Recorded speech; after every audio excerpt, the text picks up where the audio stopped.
Earthquake fault friction's dependence on temperature is different from previous thought, according to University of Southern California by Will Kwong.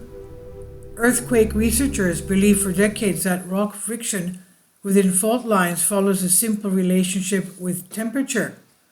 However, a new study published by the Proceedings of National Academy of Sciences but led by USC suggests otherwise. Its findings reveal that different underlying mechanisms affect the friction the resistance of faults, challenging a common understanding of seismic activity among the researchers.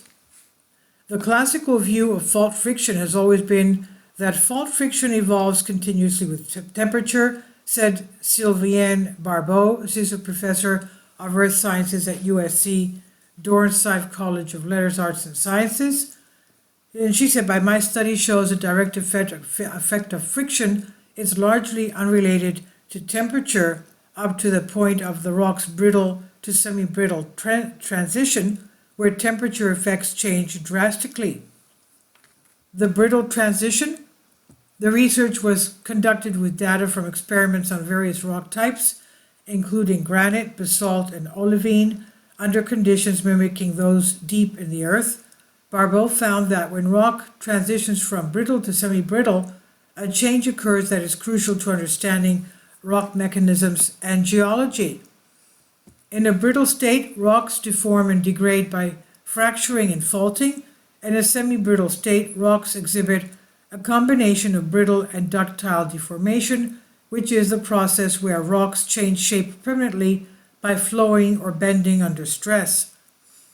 Contrary to traditional models of rock friction behavior, I found that the direct effect of friction does not always correlate with temperature, Barbeau said.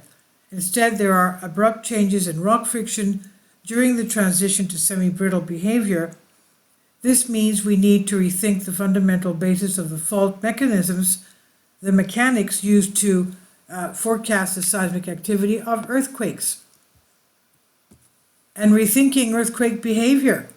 In the context of rock friction studies, the direct effect of friction refers to the immediate change in friction in response to the sudden change in sliding velocity when two solid surfaces move relevant to each other along the fault or friction, the fracture.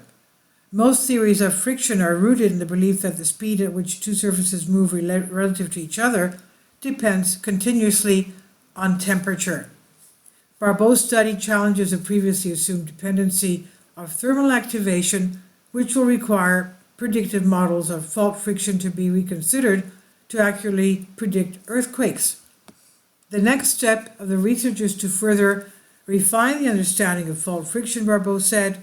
When incorporated into physics-based models of the seismic cycle, every refinement we discover has a potential to improve the accuracy and reliability of earthquake hazard assessments and long-term forecasts. And this is by Sylvain Barbeau and colleagues from University of Southern California on phys.org. Please leave your comments and thank you for your support. Finally, support my Patreon account. The daily posts are 5 videos daily, and they are totally different from what I have on my YouTube channel. Thank you so much for your support and that you find all my content so interesting. You'll find the Patreon account details in the description box below.